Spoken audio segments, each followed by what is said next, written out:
Monroe, Connecticut. This idyllic New England town is home to a bizarre collection of artifacts that are not for the faint of heart. This is the Warrens Occult Museum. I would describe this museum as probably the most haunted location, I'd say, on Earth, because the objects that are here are unholy, they're unblessed. Since 1952, this unconventional museum has housed a sinister array of skulls, satanic idols, and other cursed objects. But according to curator Tony Spera, the most diabolical item here is a simple child's doll named Annabelle. The doll, at first glance, looks like any other rag doll. It's got the stringy hair, it's got the button eyes, and it's got striped feet. It's just a beautiful little doll to some little girl. But this doll is not the kind of doll you want to give to your daughter. The curators at the Warrens Occult Museum believe that Annabelle has the power to kill. We believe it's responsible for the death of a young man that came here to the museum. So what is the real story behind this devilish doll named Annabelle? Connecticut, 1970.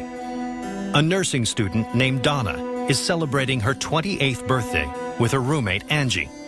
To mark the occasion, Donna's mother has sent her a rag doll.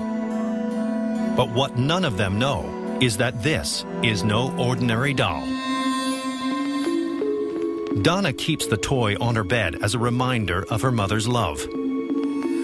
Then, one day, when the girls come home from class, they notice something strange. The doll has moved. And they'd come home and the doll's legs would be crossed, or the arms would be crossed. And they start to get a little suspicious, like, what's going on with this doll? And it seems that the doll's powers don't stop there. They'd find notes written on parchment paper in pencil, saying things like, help me, help us. Little notes that didn't make any sense.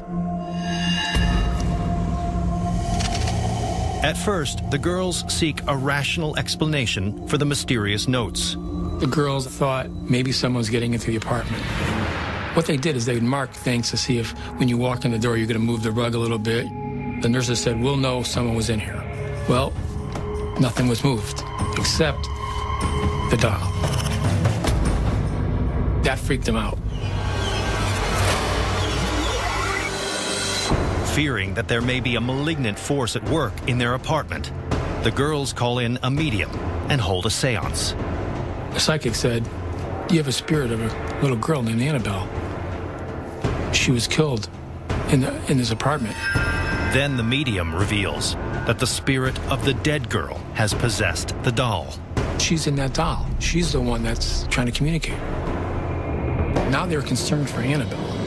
And now they really started to treat Annabelle as a human.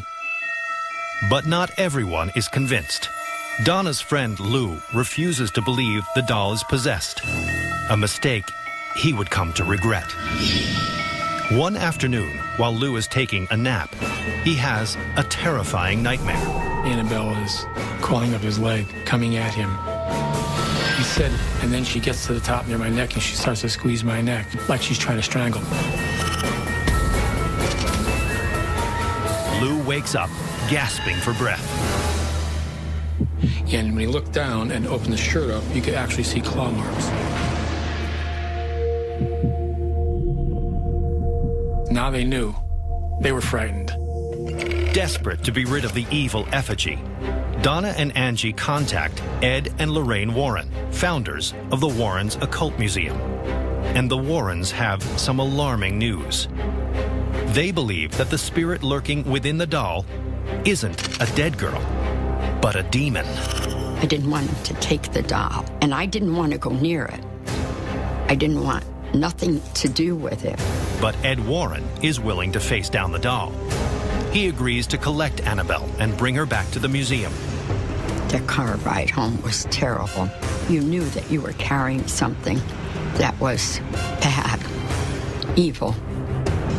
He'd be taking corners, and all of a sudden the car would be jerking, and then it'd start to stall out on him. very uncharacteristic of the car. Finally, he stopped the car.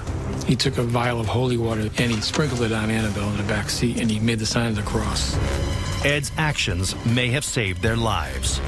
He seemed to calm Annabelle down enough to make it home safely. And for a time, it seems as if the spirit that appeared to inhabit Annabelle has been cast out, until several years later, when one skeptical visitor challenges Annabelle to demonstrate her powers. This young man, he runs up to the case. He says, "This is a bunch of bunk, but I don't believe any of this stuff. If this thing could put slashes on somebody, do something to me right now." Ed was like flabbergasted. He said, "Hey, son, sorry, you have to leave." 3 hours later, this young man was dead. He died instantly when he hit a tree head-on with his motorcycle. Did Annabelle put a curse on the man and cause his death? Of course, there's no way to prove it. The lesson you learn from this story is you do not challenge evil.